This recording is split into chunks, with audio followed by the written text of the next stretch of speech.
Well, thank you very much. This has been an honor. It was a fairly long trip, but worth it. Tremendous things have been accomplished, as you probably noticed. Listened to a lot of wonderful speeches from the heads of a lot of wonderful countries. But I want to thank you for joining us at the conclusion of a highly productive NATO summit in the Netherlands. I want to thank them for the royal treatment they've given us. Couldn't have been nicer. And it's a beautiful country, really a beautiful country. Coming in, I saw the most beautiful trees. In fact, I want to bring some back with me. I want to also thank, I had breakfast this morning with the King and Queen, and they're incredible people. I said, you're central casting, beautiful people, great people, big, beautiful heart. And I enjoyed that. And also NATO Secretary General Mark Rutte, who's been terrific. He's been a friend of mine, used to be right here running this wonderful country. Now he's the NATO Secretary General. He's doing a fantastic job.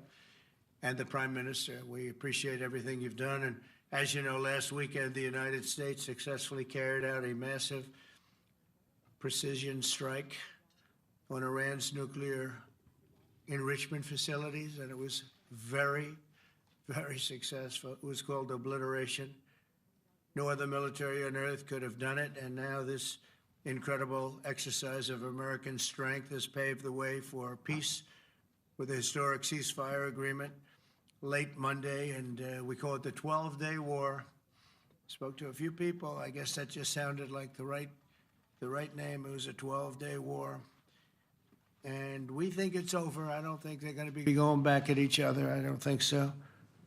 Not only have we dealt decisively with the critical threat of Iran's nuclear program, which was what I wanted. I said, Iran cannot have a nuclear weapon. I've said that for 15 years, long before I decided to do the political thing. But we've also reasserted the credibility of American deterrence, which is like no other. The people at NATO said there's never been anything. You know, I rebuilt the entire military during my first term. And we have a great military. We have great generals. I got to know the good ones and the bad ones. We kept the good ones. Over the past 2 days, I was honored to participate in the NATO leaders meeting and also had extremely good individual discussions with the King and the Queen, Secretary General Rutte, and the Prime Minister. Great discussions. Very knowledgeable people. Major focus of our conversations at the summit was the need for other NATO members to take up the burden of the defense of Europe, and that included the financial burden. As you know, it was 2%, and we got it up to 5%. And they said, a couple of them came up to me. One in particular said, sir, we've been trying to get it up to 3% for 20 years, and we haven't been able, and you got it up to 5%. So they're going to be, most of them, I guess almost all of them, are going to be contributing now 5%, a number that people are surprised at, but you need it today. The United States accounts for 2/3 of all NATO defense spending. And since I began pushing for additional commitments in 2017, believe it or not, our allies have increased spending by $700 billion. I said to people, you don't have any money, and a lot of them weren't paying. And so I started the process, and I picked it up as soon as I got back, which is 6 months ago. And following my election last November, almost all have accelerated plans to reach the 2%, 3%, 4%, and then ultimately, very quickly, 5%. And all of this is going to be done very quickly, almost immediately. You probably know this as well as I do. I'm sure they've been talking about it. It's really been a big focus.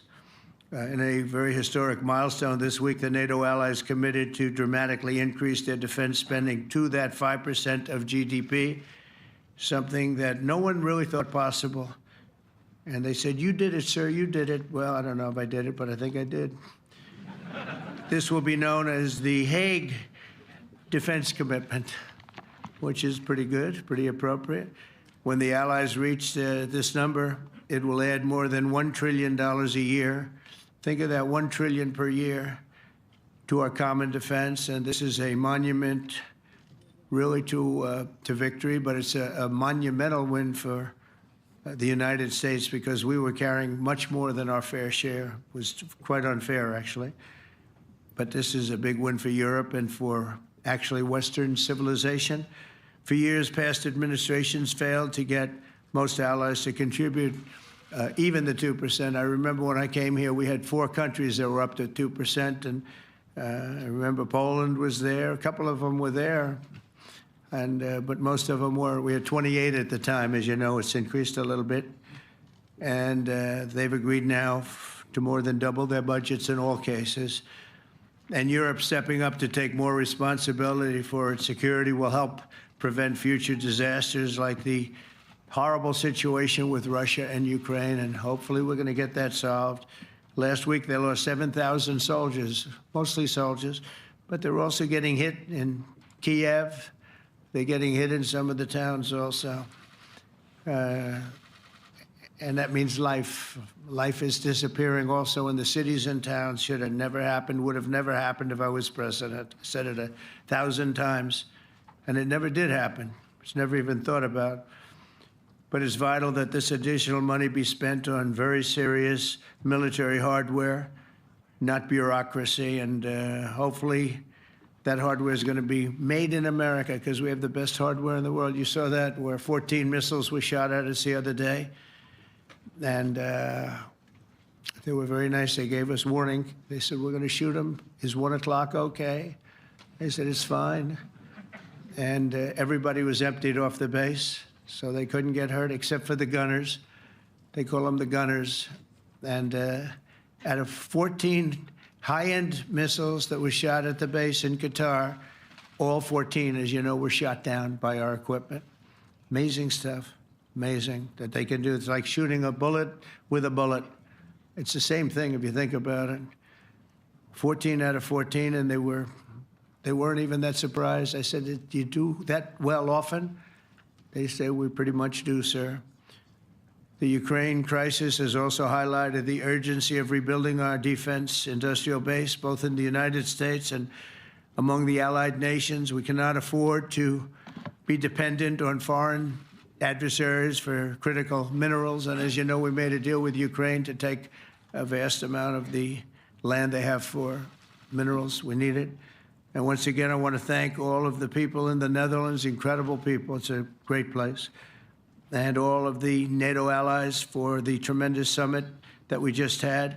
A letter just came in, and a statement came in from the Atomic Energy Commission of Israel. And I just wanted, this is an official letter, and they're very serious people, as you know.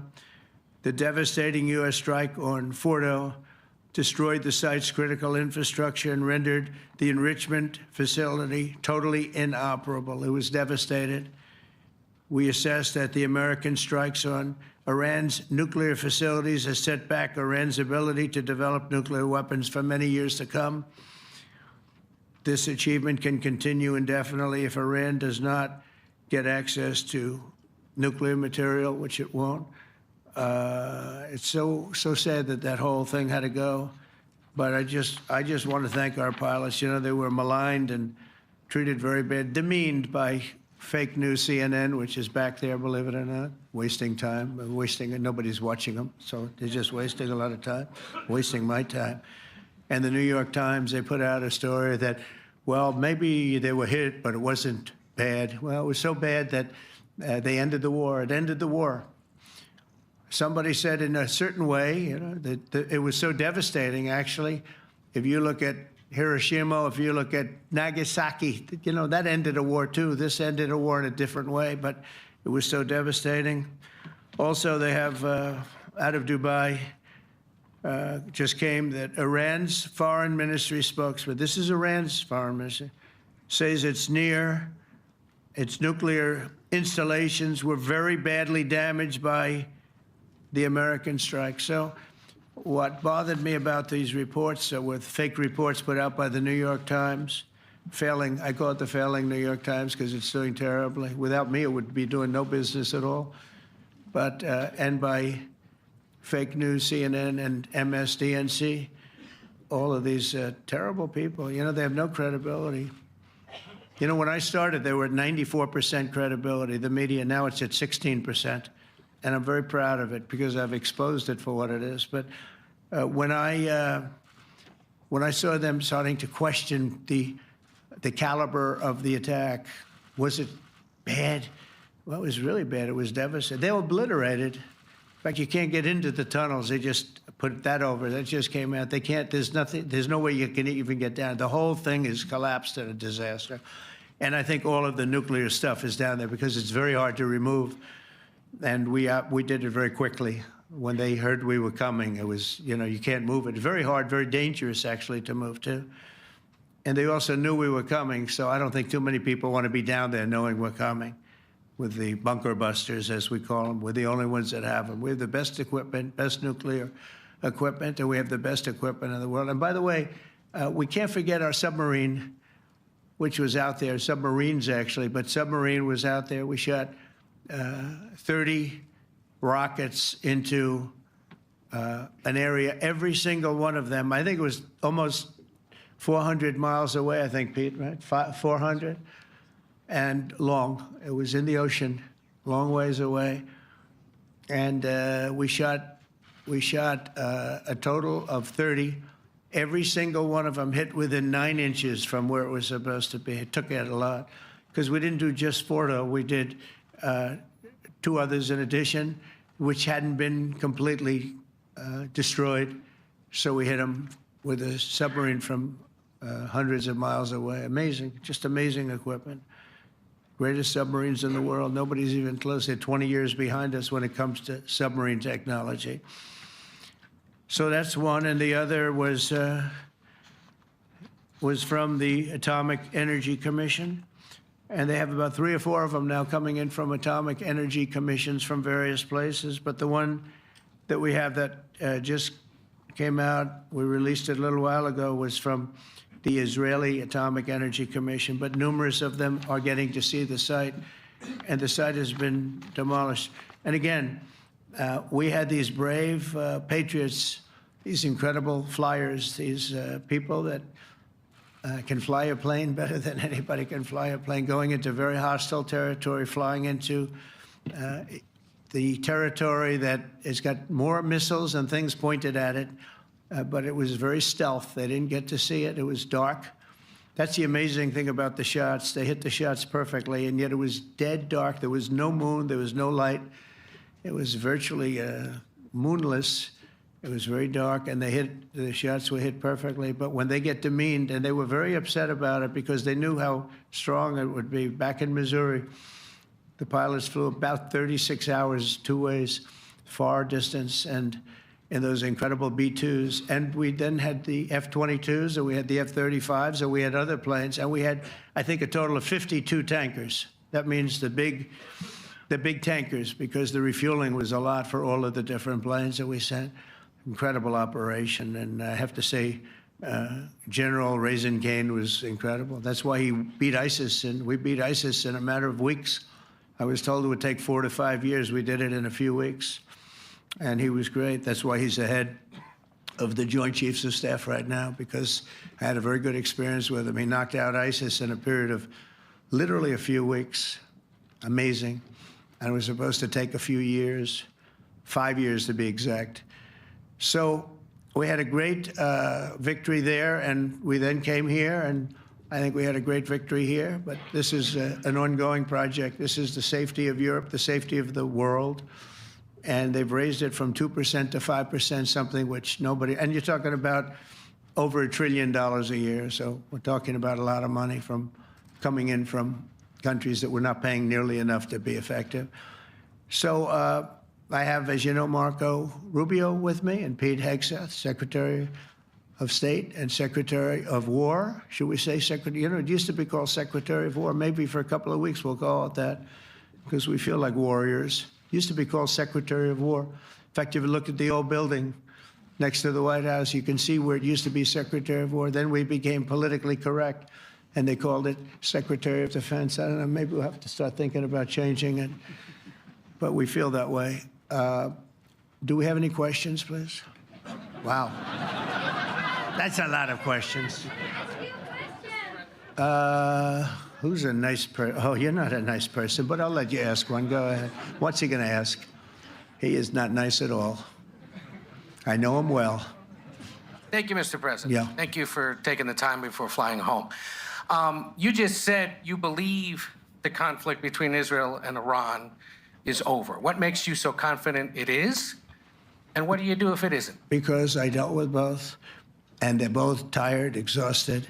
They fought very, very hard and very viciously, very violently, and they were both satisfied to go home and get out. And can it start again? I guess someday it can. It could maybe start soon.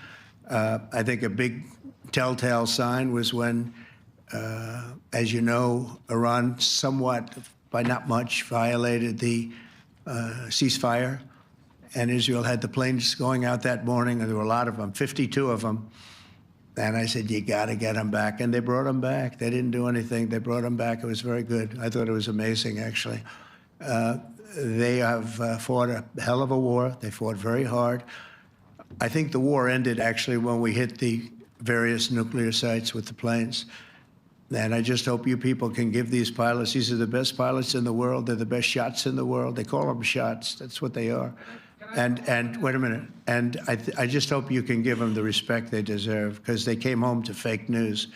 And like, oh, gee, there was hardly any damage. The things are decimated. So, but I think, no, I think they're very much finished. I think Israel's going to get back to doing what they do, and I think that Iran's going to get back. You know, Iran has a huge advantage. They have great oil, and they can do things. I don't see them getting back involved in the nuclear business anymore. I think they've had it. They've been at it for 20 years, and I don't see that happening either. Now, if it does, we're always there. It won't be me. It'll be somebody else, but we're there. We'll have to do something about it. Yes, please, go ahead. Go ahead. Oh, fake news, CNN? Oh, yeah, here we go. Wait till you hear this question.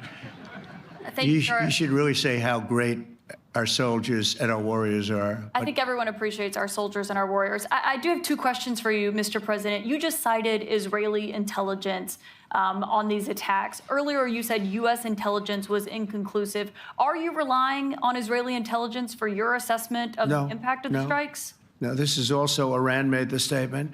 And it's also, if you read the document that was given, that Pete can talk about if you'd like, the document said it could be very severe damage, but they didn't take that. They said it could be limited or it could be very severe. They really didn't know, other than to say it could be limited or it could be very, very severe. And you didn't choose to put that because it was very early after. Since then, we've collected additional intelligence. We've also spoken to people who have seen the site, and the site is obliterated. And we think everything nuclear is down there. They didn't take it out. Okay, question? Please, go ahead. Go ahead. Yeah. Blue dress.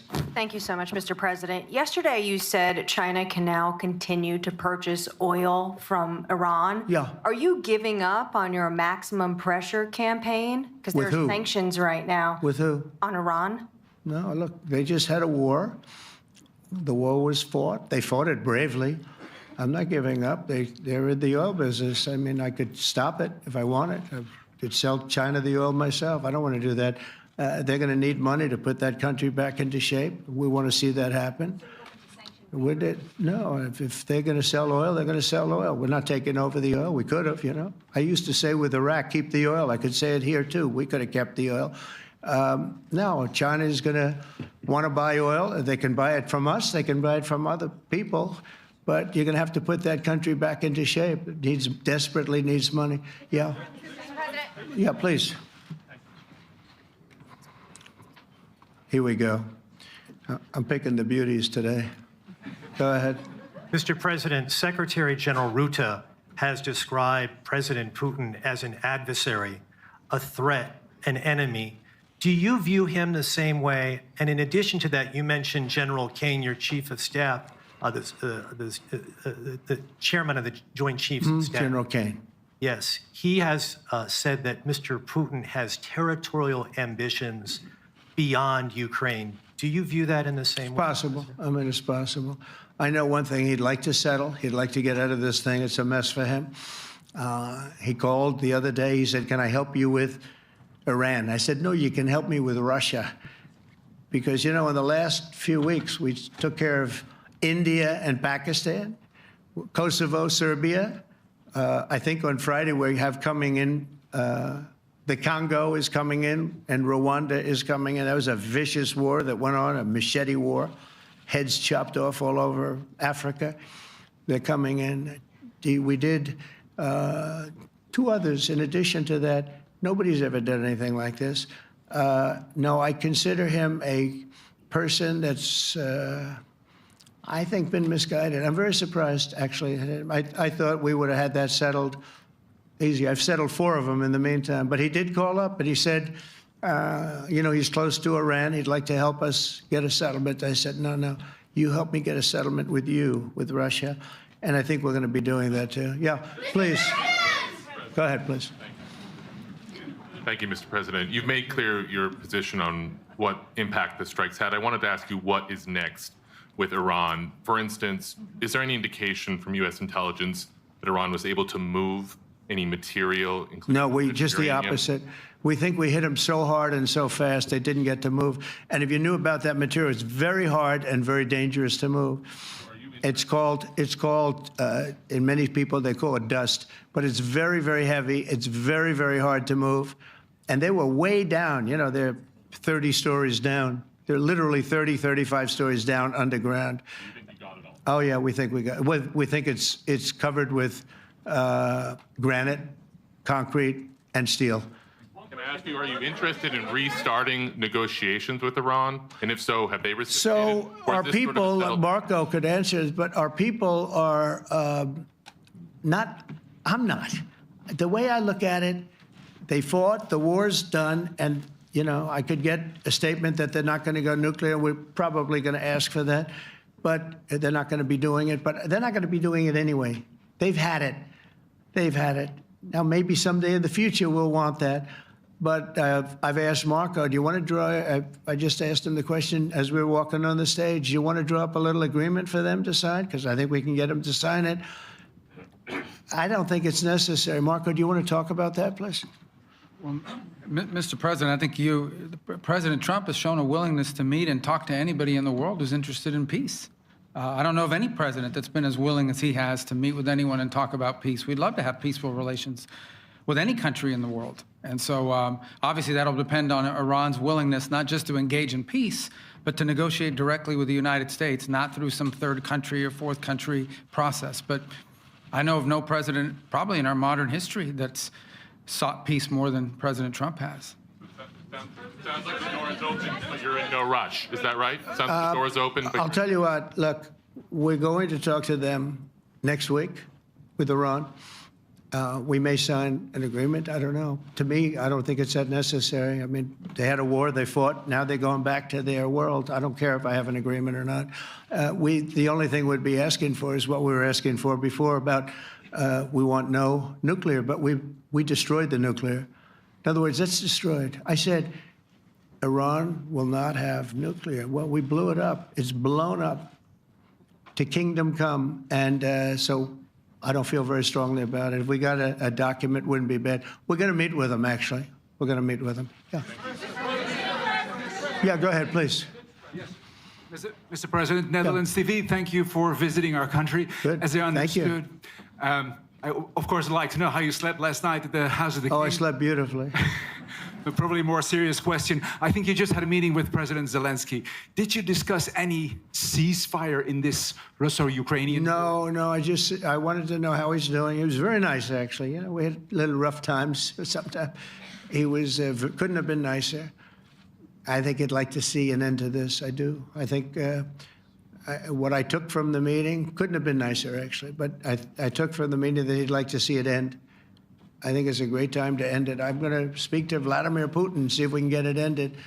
But look, these are brave people. They're fighting these wars all over the place. You know, last week they had, I guess, close, I told you, close to 7,000 young soldiers, Russian and Ukrainian soldiers were killed, 7,000 in 1 week.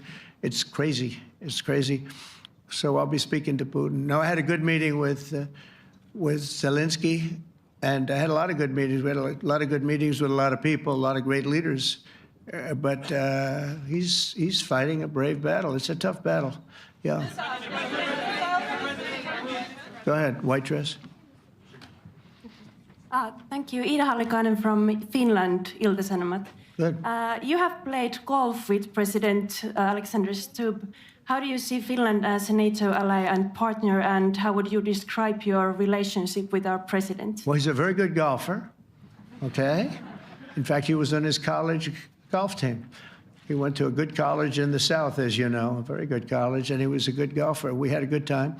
I think my relationship's great. I want to buy icebreakers.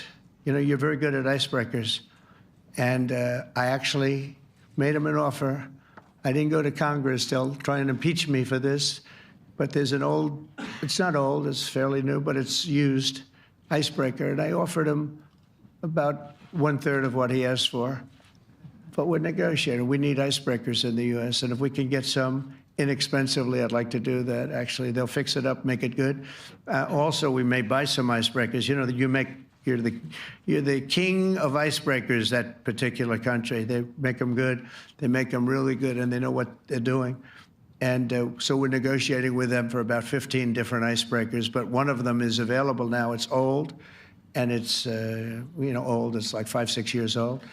And we're trying to buy it. I'm trying to make a good deal. It's all I do my whole life. My whole life, that's all I do is make deals. Yeah, please. Go ahead. Sir, go ahead. Yeah, a question for NewsHour, Dutch TV. First of all, on Article 5, on your way here, you spoke about the commitment of the U.S. to Article 5, saying, I'll give you my definition once we're here. Yeah. What is your definition, and may the U.S. commitment to Article 5 change in case some of the NATO members do not reach the threshold that was discussed today? My second question is following up on a colleague on Iran. What intel reports do say that everything over there was obliterated? Yeah, well, there are numerous of those reports, and they're coming out fast and furious. But the most respected ones we've already seen. And I will say that on a very confidential basis, they're looking at the reports, like numerous reports, and including people going to the site and checking the site. And they're going to be having, I guess you're going to be having over the next couple of days a full, you're going to encapsulate it. But no, the site was obliterated, just like I said it was, and just like the pilots should be given credit for. As far as Article 5, look, when I came here because it was something I'm supposed to be doing, but I left here a little bit differently. I said, I watched the heads of these countries get up, and the love and the passion that they showed for their country was unbelievable. I've never seen quite anything like it. They want to protect their country, and they need the United States. And without the United States, it's not going to be the same. And you can ask Mark, or you can ask any of the people that were there. It was really moving to see it. They love their country. They were so respectful of me because I'm the head of the United States. And I made, you know, the King of Saudi Arabia, when I was in the Middle East, so I was in Qatar for a different reason, not a reason to get shot at. We were in there for economic development reasons, Qatar, UAE, and Saudi Arabia. All three leaders of those countries, and we took back $5.1 trillion into the United States. All three leaders said, you know, you're presiding over the hottest country in the world. The United States right now is the hottest, everybody wants to be there. Everybody wants a piece of it. He said, a year ago, your country was dead. You had a deadhead running it. You had a country that was dead, and it was dead. You had people pouring through the borders. You had inflation. You had everything. He said, you've made it in 5 months at that time. You've made it the hottest country. This is the hottest country in the world. The United States right now is the hottest country in the world. And when I was around that table, it was a nice group of people, many of whom I knew from previous. When I saw the passion they had for the country, almost everyone, and you probably have the tapes, it was very public, but almost every one of them said, thank God for the United States. Without the United States, they couldn't really have NATO. It wouldn't work. It wouldn't work. It will in the future because now they're paying much more money. But it wouldn't work. It was great. And I left here differently. I left here saying that these people really love their countries. It's not a ripoff, and we're here to help them protect their country. Okay, we'll do one or two more. Thank you, Mr. President. Yeah. A question on Spain. Are you satisfied with today? Oh, I think Spain's terrible what they've done. No, I do. They're the only country that won't pay the full up. They want to stay at 2%. I think it's terrible. And, you know, they're doing very well. The economy is very well.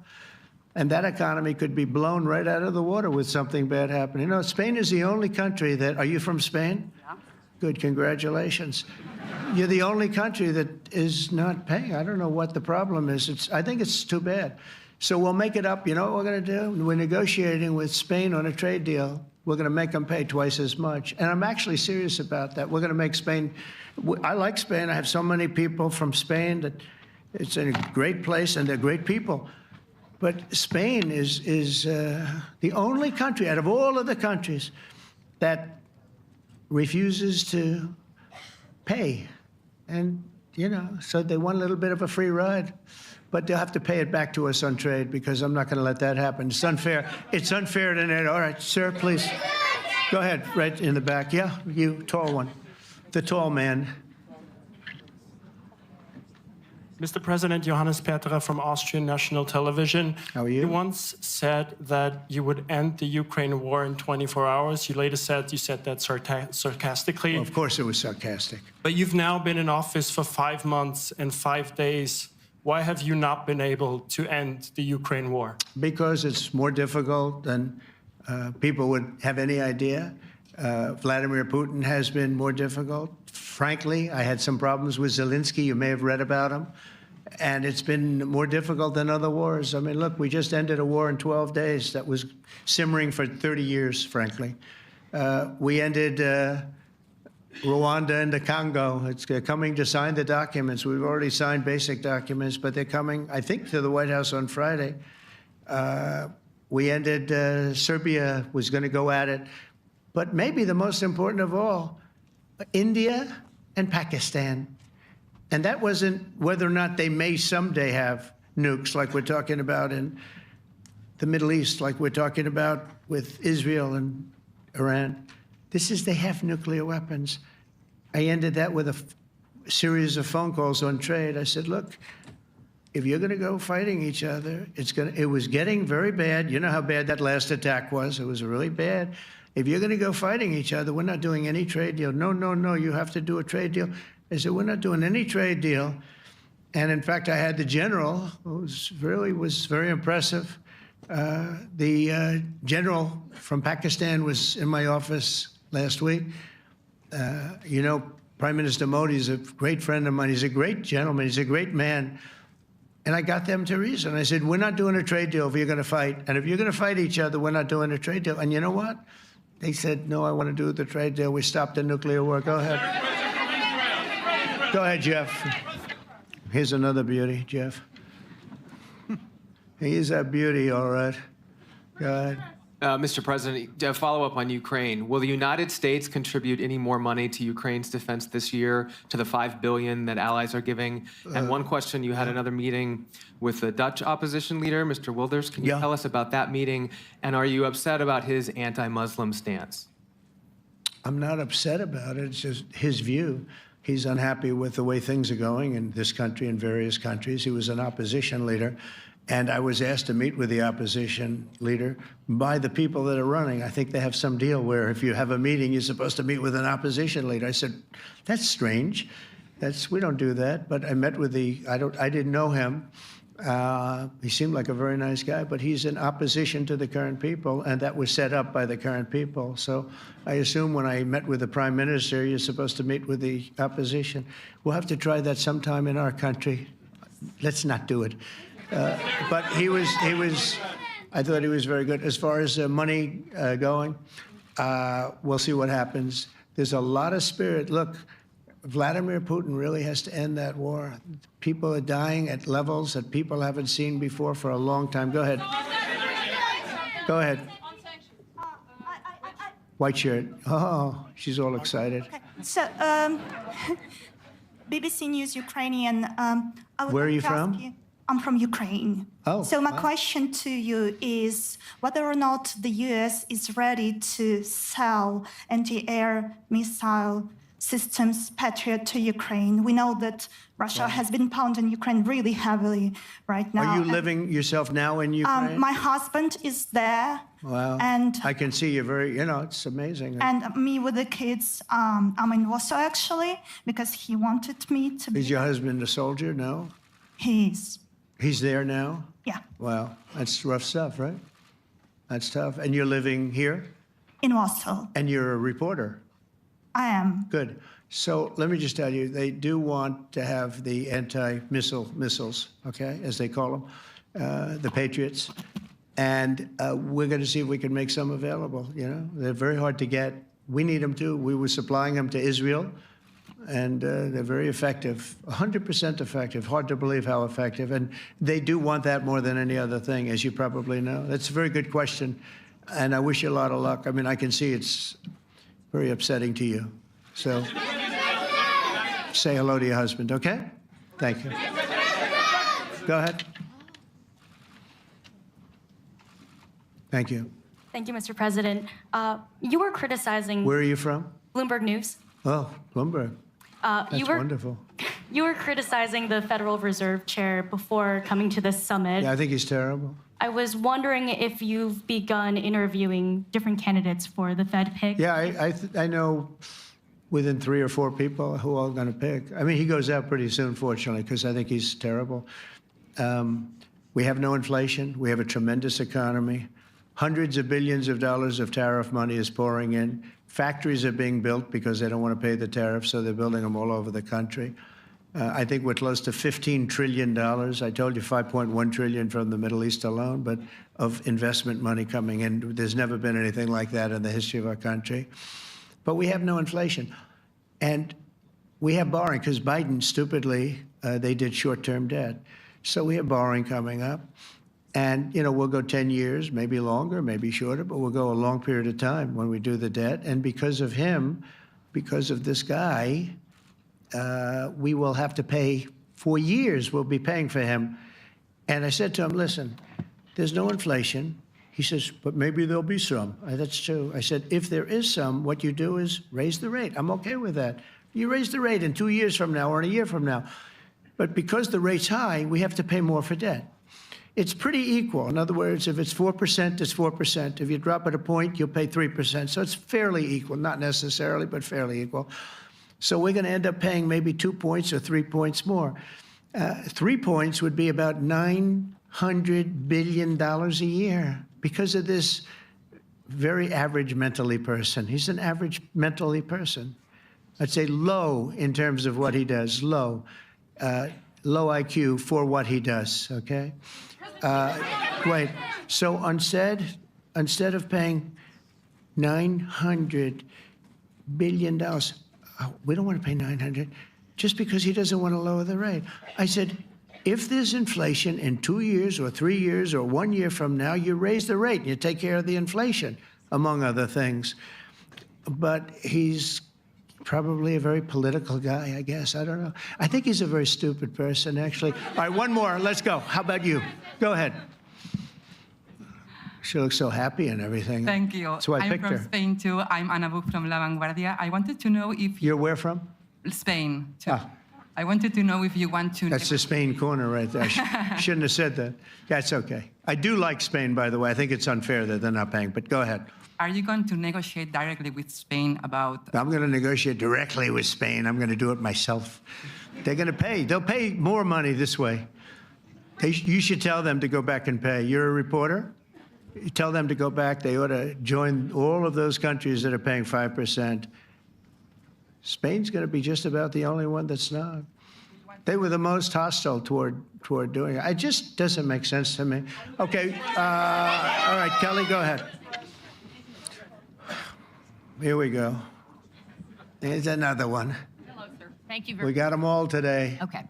So, Mr. President, you talked about expecting some on-the-ground assessments at Fordo and other sites. Now here, Is that here again. Israeli and U.S.? It's been obliterated, Kelly. It's been What is your message then, sir, to the intelligence community when they present reports? You're not disputing the DIA report. You're just They presented a exists. report that wasn't finished. We're talking about something that took place 3 days ago. I understand that's The report was done So 2 what days is ago. your- Wait a minute. Yes. They didn't see it. All they can do is take a guess. Now, if you take a look at the pictures, if you take a look how it's all blackened, you know the fire and brimstone is all underground because it's granite and it's all underground. You don't show it. But even there, with all of that being said, the whole area for 75 yards around the hole where it hit is black with fire. The group that's run by this gentleman, in fact, you may want to talk about it for a second because we're going to issue a report. And I think it's not even a very exciting report at this point. It's been obliterated, totally obliterated. And they did a report, but it was like, if you look at the dates, it's just a few days after it Understood, happened. sir. So they didn't see it. They said it may be very severe. Go Understood. ahead. Do you have a message for the intelligence community, though, in terms of unvarnished information getting to you, that it's not... I don't really have a message. I would say issue the report when you know what happened. I wouldn't say that it could be severe or maybe not. They use the word severe. It could be severe or maybe it's not. And So people like you picked up and said, oh, it's not severe. We're just No, looking for the report was not a complete report. Yeah, the message was probably wait till you know the answer before you... And, Go sir, ahead. did you not have a public component to your Zelensky meeting for a tactical reason with President Putin? Let him answer. There's a reason the president calls out fake news for what it is. These pilots, these refuelers, these fighters, these air defenders, the skill and the courage it took to go into enemy territory flying 36 hours on behalf of the American people and the world to take out a nuclear program is beyond what anyone in this audience can fathom. And then the instinct of CNN, the instinct of the New York Times is to try to find a way to spin it for their own political reasons to try to hurt President Trump or our country. They don't care what the troops think. They don't care what the world thinks. They want to spin it to try to make him look bad based on a leak. Of course, we've all seen plenty of leakers. And what do leakers do? They have agendas. And what do? Do they share the whole information or just the part that they want to introduce? And when they introduce that preliminary, a preliminary report that's deemed to be a low assessment, you know what a low assessment means? Low confidence in the data in that report. And why is there low confidence? Because all of the evidence of what was just bombed by 12 30,000-pound bombs is buried under a mountain, devastated and obliterated. So if you want to make an assessment of what happened at Fordo, you better get a big shovel and go really deep, because Iran's nuclear program is obliterated. And somebody somewhere is trying to leak something to say, oh, with low confidence, we think maybe it's moderate. Those that dropped the bombs precisely in the right place know exactly what happened when that exploded. And you know who else knows? Iran. That's why they came to the table right away, because their nuclear capabilities have been set back beyond what they thought were possible because of the courage of a commander-in-chief who led our troops, despite what the fake news wants to say. But you're not disputing the report said what it said, even though it was initial. The report said what it said, and it was fine. It was severe, they think, but they had no idea. They shouldn't have issued a report until they did, but we've gotten the information. I think Pete said it better than you can say it. And, you know, you should be proud, you, especially you, should be proud of those pilots, and you shouldn't be trying to demean them. No, there's Those pilots flew at great risk, a big chance that they'd never come back home and see their husbands or their wives. Let me just tell you, you and NBC, fake news, which is one of the worst, and CNN, New York Times, are all bad. They're sick. There's something wrong with them. But you know what? You should be praising those people instead of trying to find some. By getting me, by trying to go and get me, you're hurting those people. They were devastated. You know, I got a call from Missouri, great state, that I won 3 times by a lot.